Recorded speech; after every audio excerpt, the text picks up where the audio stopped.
Pronto. Okay, so we'll start. Yeah. We'll recite the sloka.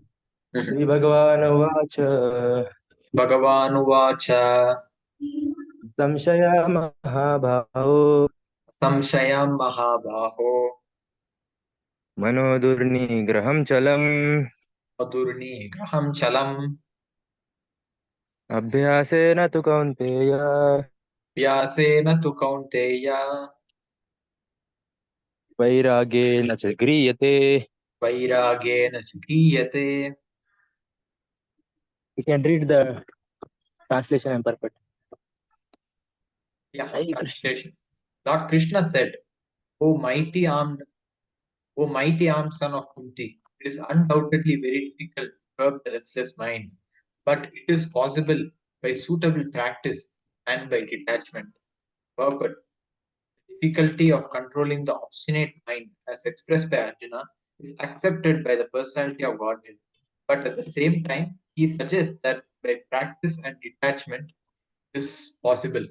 What is that practice? The present age, no one can observe the strict rules and regulations of placing oneself in a sacred place, focusing the mind on the supersoul, straining the senses and mind, observing celibacy, remaining alone, etc. By the practice of Krishna consciousness, however, one engages in 9 types of devotional service to the Lord. The first and foremost of such devotional engagements is hearing about Krishna. This is a very powerful transcendental method for purging the mind of all misgivings. The more one hears about Krishna, the more one becomes enlightened and detached from everything that draws the mind away from Krishna. By detaching the mind from activities not devoted to the Lord, one can very easily learn Vairagya. Vairagya means detachment from matter and engagement of the mind in spirit. Impersonal spiritual detachment is more difficult than attaching the mind to the activities of Krishna. This is practical because by hearing about Krishna, one becomes automatically attached to the Supreme Spirit. This attachment is called Parasenabhuva, spiritual satisfaction. It is just like a feeling of satisfaction a hungry man has for every morsel of food he eats. The more one gets hungry, the more one feels satisfaction and strength. Similarly, by discharge of devotional service, one feels transcendental satisfaction as the mind becomes detached from material objectives. It is something like curing a disease by expert treatment and appropriate diet. Hearing of the transcendental activities of Lord Krishna is therefore expert treatment of the mad mind. Eating the foodstuff offered to Krishna is the appropriate diet for the suffering patient. This treatment is a process of Krishna consciousness.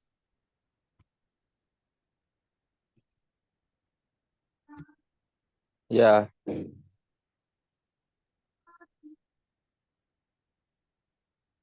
can summarize this. This is important words. Yeah. So Krishna said that it is very difficult to curb the restless mind because in Kali Yuga it's not possible to observe strict regulations by sitting in a sacred place, being alone, etc. So, hearing of Krishna is a transcendental method for relieving the mind from all misconceptions and material attachment. So, this is called Vairagya. So, when we detach from matter and attach to spirit, it is called Vairagya. And when we hear about the activities of Krishna, we get something called Parasinabhava, that is spiritual satisfaction. So it satisfies spiritual hunger. Yeah, yeah. So every living entity is after some happiness. Like we are soul, so we are serving someone. So we are loving someone, and we are to be loved by someone. So every living entity is searching after that eternal love.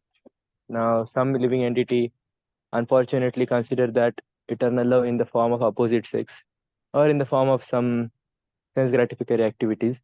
So due to illusion that happens, but ultimately Krishna in this verse is saying, what is the what is that spiritual satisfaction? That is attachment to Krishna. See here, the line says this is practical because by hearing about Krishna, one becomes automatically attached to the Supreme Spirit. This attachment is called spiritual satisfaction. Now, when one develops that attachment, slowly that person becomes detached from matter, and that is called vairagya, detachment from material activities. Yeah. So you very nicely covered all those things. So even Krishna accepts that it is difficult to control mind, but it is not impossible. It is possible by appropriate practice and detachment. Yeah. Detachment from material activities, matter. Or say you can spiritualize those material activities. Okay. So we have discussed a lot of time about how to spiritualize the material activities we do. Karma yoga. We basically We do not some very- activity and give the fruits to Krishna. not just that. Even day-to-day activities can be done with given by offering those to Krishna first, and then we accept. Yeah. Like the food we eat, we can offer to Krishna, and then we eat. Like the japa we do, or the meditation we do. We can do japa meditation, mandala meditation, which is again very. Then what else we do in our daily life? Yeah, that's why we say Brahmarpanamastu, no? Third way. Yeah, so Sriman everything, Narayana whatever. Samarpayami. Yeah, exactly. So everything, whatever we do, if we offer it to Lord first, then it becomes spiritualized, and everything can become spiritualized. Okay, so let's move to the next verse then. Yes, you can recite. Asamyatatmana yoga. Asamyatatmana yogo. Your screen is not visible. It is showing some base64decode.org. Oh, is it? Okay, I'm showing my old tab, is it? Yes. What about now? Now it's visible. We'll recite it. Asamsayanatmana yogo. Asamyatatmana yogo. Dushprapa iti me mati. Dusprapa iti me mati. Vasyatmana tu yatata. Yasyatmana tu yatata. Shakyo vaptum upayatah. Sakyo vaptum payatah. Okay, Kuldeep is there, no? Kuldeep, you can read. Hare Krishna. Translation. For one whose mind is unbridled, self-realization is a difficult work. But whose mind is controlled and who strives by appropriate means is assured of success. That is my opinion. Purport. The Supreme Personality of Godhead declares that one who does not accept the proper treatment to detach the mind from material engagement can hardly achieve success in self-realization. Trying to practice yoga while engaging the mind in material enjoyment is like trying to ignite a fire while pouring water in it. Yoga practice without mental control is a waste of time.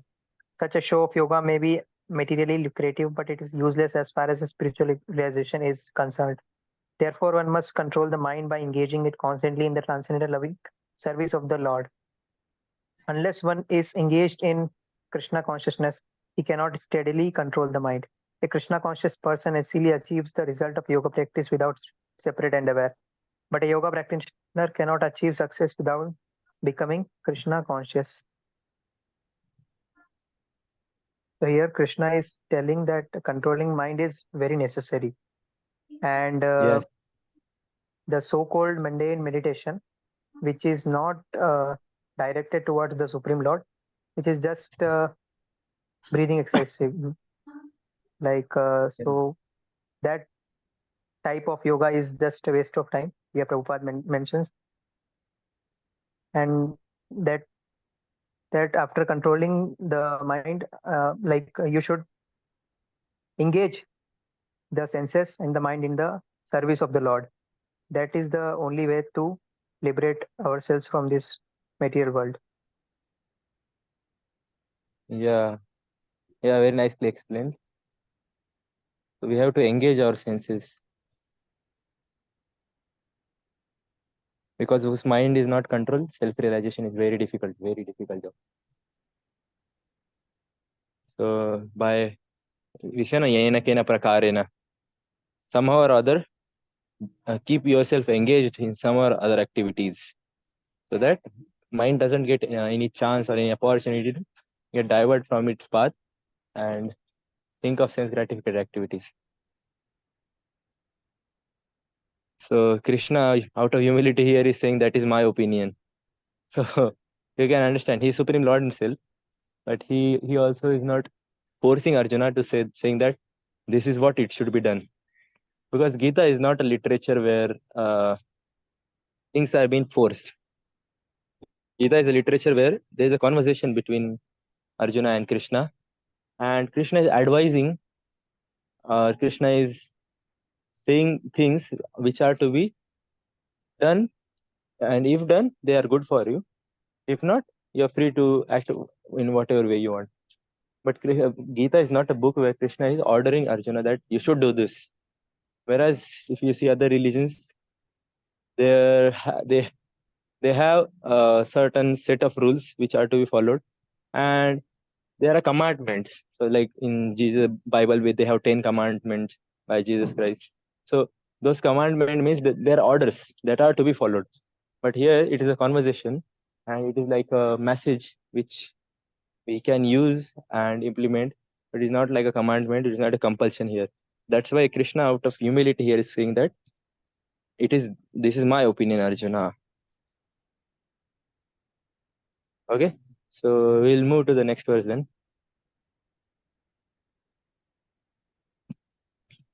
Yes, Aditya bro. Yeah. So now Arjuna will ask. Krishna cleared some doubts. I will recite this. Arjuna uvacha Arjuna Uvacha ayati shraddhayopeto Ayati Shraddhayopeto yoga chalita manasah Yoga Chalita Manasa aprapya yoga samsiddhim Aprapya Yoga Samsiddhim kam gatim Krishna gacchati. Gatim Krishna Gacchati. Okay, I'll read. Arjuna said, "O Krishna, what is the destination of the unsuccessful transcendentalist who, in the beginning, takes to process of self-realization with faith, but but who later desists due to worldly mindedness, and thus does not attain perfection in mysticism?" Okay, purport. The path of self-realization or mysticism is described in the Bhagavad Gita. The basic principle of self-realization is knowledge that the living entity is not this material body, but that he is different from it, and that his happiness is in eternal life, bliss, and knowledge. Sachidananda. These are transcendental beyond both my body and mind. Self-realization is sought by the path of knowledge, by the practice of eightfold system, or by bhakti yoga. So in each of these processes, one has to realize the constitutional position of living entity, his relationship with God, and the activities whereby he can re-establish the lost link achieved and achieve the highest perfectional stage of Krishna consciousness. Following any of the above mentioned three methods, one is sure to reach the supreme goal sooner or later. This was asserted by the Lord in the second chapter. Even a little endeavor on the transcendental path offer a great hope for deliverance. Neha Vikramanashasti. So out of these three methods, the path of Bhakti Yoga is especially suitable for this age because it is most direct method of self God realization. To be doubly assured, Arjuna is asking Lord Krishna to confirm his former statement. One may sincerely accept the path of self-realization, but the process of cultivation of knowledge and the practice of eightfold yoga system are generally very difficult for this age. Therefore, despite constant endeavor, one may fail for many reasons. First of all, one may not have may not be sufficiently serious about following the process. To pursue the transcendental path is more or less to declare war on illusionary energy. Consequently, whenever a person tries to escape the clutches of the illusionary energies, he tries to defeat the practitioner by various allurements. A conditioned soul is already allured by modes of material energy, and there is every chance of being allured again. Even while performing transcendental disciplines, this is called yoga chalita manasa, deviation from the transcendental path. Arjuna is inquisitive to know the path, know the result of the deviation from the path of self-realization. Okay, so in this verse, Arjuna is asking that this is a very genuine question of Arjuna, that what happens if a person takes to transcendental path, now who started practicing, but who could not attain the destination, or say who is an unsuccessful transcendentalist. So many times fall down happens. One takes to devotional service, and then due to allurements, due to lust, anger, greed, the living entity is carried away by these modes of material nature, and then they fall down from their whatever position they were into. It is called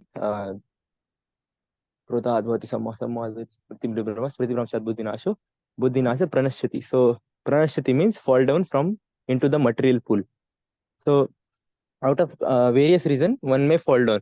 So Arjuna is asking, what happens to that person who initially started with a lot of faith, but then he could not carry on, and later he fall down to the worldly mindedness. So in Hindi we call na ghar ka na ghat ka. So he could not enjoy the material things also, nor he could enjoy the spiritual, nor he could attain the spiritual destination. Now this is a genuine question, and this was answered by Krishna once in chapter 2, where the verse comes as Neha Vikrama Nashusti Pratyavayo na vidyate Swalpam apiyasya dharmasya trayate mahato bhayat. Now this Swalpam in Kannada means little. So Swalpam apiyasya dharmasya means practicing little dharma in the age of Kali or in any life, any age. Swalpam apiyasya dharmasya trayate mahato bhayat. One will be saved from the most dangerous fear. Now, what is the most dangerous thing? Taking rebirth. We discussed that. Taking rebirth. And what is more dangerous than that? Taking rebirth in an animal family kingdom. Yeah. So one falls down from the human position, one gets animal body. This human form of body one gets after millions of lifetimes, and then he falls down from this position, and then again he will take another millions of lifetimes to come back to human form of life, and then another million human form of life to realize, if one does not take seriously. So this is very ati durlabham, very rare. We are very fortunate that we are getting time to discuss these things. We are convinced about these things, and slowly we are progressing towards the ultimate destination. So whatever we are doing is also a spiritual activity, and it counts. The credit counts. So whatever little we are doing, it will not go waste. It will be of the greatest benefit. So that in that verse where Krishna says, no, the swimming out of greatest danger means you will not get another animal body, and if one falls down from the position, one will get a human body in the next birth. So it can be in a brahmana's family, it can be in a aristocratic family where he can practice without thinking of money much. Okay, so Arjuna is asking these things, and then in purport Prabhupada was mentioning about three systems of self-realization. What are those three? Yeah, Ashtanga Yoga, Karma Yoga. Bhakti Yoga. Yes, and Bhakti Bhakti Yoga. Yoga. So in fifth chapter, I guess we discuss about karma sannyasa and karma. Sannyasa and Karma Yoga. It was karma yoga or it was something else?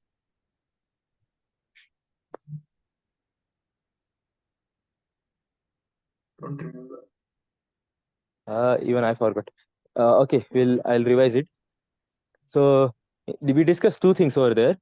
One was in one thing we discussed that people are renouncing the work itself, and in second, people are renouncing the fruits of the work.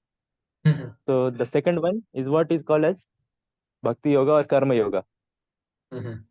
And karma sannyasa, I guess those people who are renouncing the work itself are karma sannyasis. Yeah. So Gyanis, those karma sannyasis, and this karma yogis. So these are the three paths. And the three paths are meant for self-realization.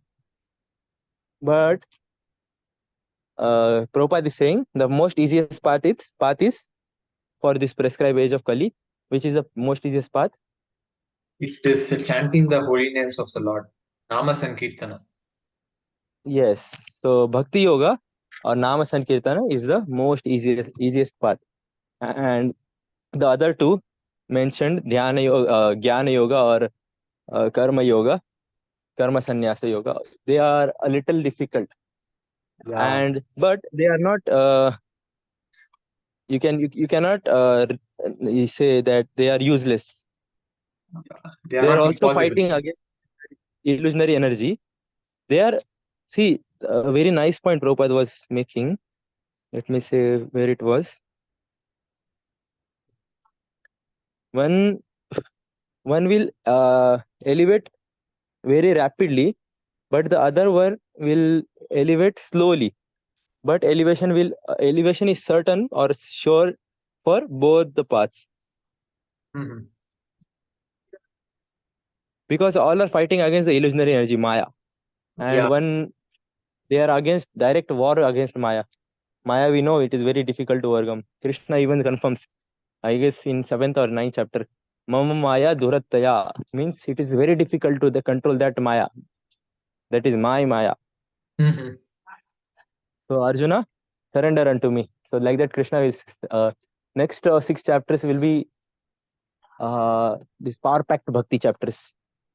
It is just like a sandwich. First 6 chapters are the top covering of the sandwich. The middle part, which is a delicious one, that are the middle 6 chapters from 7 to 12. They are full of bhakti, and some people say that Krishna spoke Bhagavad Gita just to spoke about those middle 6 chapters, and then Mhm. at the end 14 to 13 to 18 chapter, they are the lower covering of the sandwich. So middle 6 chapters have been protected, have been covered by sandwich, the powers, the breads, and even the last 6 chapters, then Krishna will say about how one should live, what are the modes of material nature, and then renunciation, and all those things he'll talk about in detail. Mhm. So we'll discuss about these things in middle chapters, how one should fight against Maya, and Bhakti Yoga in detail.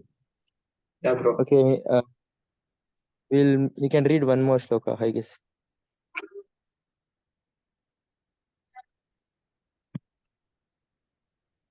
Okay, Yeah. we'll recite. Kachinobhyat vibharastas Chinnobaya Vibarasa. chinnabhram iva nashyati Chinnabhram Vibanasyati. pratishto mahabhao Apratishto Mahabaho. vimudo brahmanapati. Mudho Brahmana Pati. Okay, you can read the translation. Translation. O mighty armed Krishna, doesn't such a man who is bewildered from the path of transcendence fall away from both spiritual and material success, and perish like a riven cloud with no position in any sphere. Purport. There are two ways to progress. Those who are materialists have no interest in transcendence. Therefore, they are more interested in material advancement by economic development or in promotion to higher planets by appropriate work. When one takes the path of transcendence, one has to cease all material activities and sacrifice all forms of so called material happiness. If the aspiring transcendentalist fails, then he apparently loses both ways. In other words, he can neither enjoy material happiness nor spiritual success. He has no position. He is like a riven cloud. A cloud in the sky sometimes deviates from a small cloud and joins a big one. But if it cannot join a big one, then it is blown away by the wind and it becomes a non-entity in the vast sky. The Brahmanapati is the path of transcendental realization through knowing oneself to be spiritual in essence, part and parcel of the Supreme Lord, who is manifested as Brahman, Paramatma, and Bhagavan. Lord Shri Krishna is the fullest manifestation of the Supreme Absolute Truth, and therefore one who surrendered to the Supreme Person is a successful transcendentalist. To reach this goal of life through Brahman and Paramatma realization takes many, many births. Bahunam Janmanam Ante. Therefore, the supermost path of transcendental realization is Bhakti Yoga or Krishna consciousness, the direct method. Yeah. Yeah, so Arjuna asks that if a person is bewildered from the path of transcendence, they can neither enjoy material happiness nor spirituality. So, if the transcendentalist lets go of all material happiness and then they fail, they can't get material success nor spiritual success. So that's what Arjuna tries to argue here. Yeah. So we discussed, no? Yeah. How they're frustrated. Yes. Because initially, when one understands this philosophy, then one comes to the point that he cannot even enjoy this material world also. Like, not all the people, those who live this bhakti, or those who try to go get away from Lord and thinking that now it is enough, now I am bored, I should enjoy this material world. So those people cannot even enjoy the material world, nor can they advance in bhakti. Yeah. So why can't they enjoy in material world? Because they know a lot of philosophy. Because they know we are not this body, we are the soul. They know this satisfying the senses is not the goal of life. We are wasting our human form of life. Now, anytime when they start doing these activities, those statements will start revolving around their mind, and they can't enjoy that thing also. They can't enjoy this thing also. So they will get frustrated. So if that revolves around the mind, they can advance in spiritual life, right? They can, but they don't want to. See, they have decided now that because due to some circumstance, they might be blaming the bhakti or spiritual knowledge. So it can be anything. So, for example, in my contact there were some persons whose auntie or uncle passed away, and then he said, "Why is Lord so cruel with them? Why did he took them at so young age?" And therefore, there is nothing called Lord. I don't believe in Lord, and I will not read anything. I'll stay away from. I'll never go to temple. So there are such kind of people. Now, these kind of people, they have rejected Lord. Now they cannot accept it, and now once because they have rejected, and they try to, and also they know the spiritual knowledge, and if they try to enjoy this material world, they cannot. They cannot. Mm-hmm. This is right. Understood. Yeah. Now, what is their condition? It is compared to cloud, Riven cloud, which means those white cloud you have seen, no? Yeah. I've seen. Riven means what? There's a small The cloud which cloud which tries gets to. separated from, yeah, which cannot even rain, and which can't even protect us from sunlight. Yeah. So it is of no use. And slowly it is been blown away by air. Mhm. So it becomes a non-entity, right? Okay. But it's still part So of the the Brahmana Nothing Pathi. can be destroyed. Actually, nothing can be created, nothing can be destroyed. It can't be destroyed, but unsee it. That's it. Okay. Yeah, no, it is an analogy saying that one who gets away from the spiritual knowledge slowly gets destroyed in itself, slowly becomes apart. It's just an analogy. It is Okay. still a part and parcel of God, but being apart means it gets away from spiritual knowledge and it cannot get even into material knowledge. So it is apart from both of them. It is separated from both of them. Mhm. Yeah. And at last, Prabhupada quotes, Bahunam Janmanamante Gyatva Mam Prapadyate Vasudevam Sarvamiti Sa Mahatma Sudurlabha. Translation maybe many after many birth and many lifetimes, one who is an actual knowledge, uh, he knows that Vasudeva is Sarvamiti. Vasudeva is everything. Now such soul is very rare. Sa Mahatma Sudurlabha, as Krishna is saying. So therefore, the supermost path of transcendental realization is Bhakti Yoga. Krishna. Again and again, Prabhupada is emphasizing on this path. Mhm. All right, I guess the meeting will end Yeah, in bro. 4 minutes. Any question or anything to ask? No, bro. No, Ajinkya. Okay, then. So, Kuldeep Bro, we'll end it here. Hare Krishna, Prabhuji. Okay, Hare Krishna. We'll meet tomorrow. We'll start from which sloka? 6 Uh, point 37, 39. Okay. I guess Krishna will answer in the next sloka.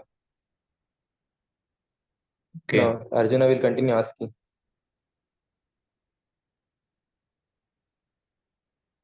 Okay, we'll meet tomorrow. Hare Krishna. Hare Krishna.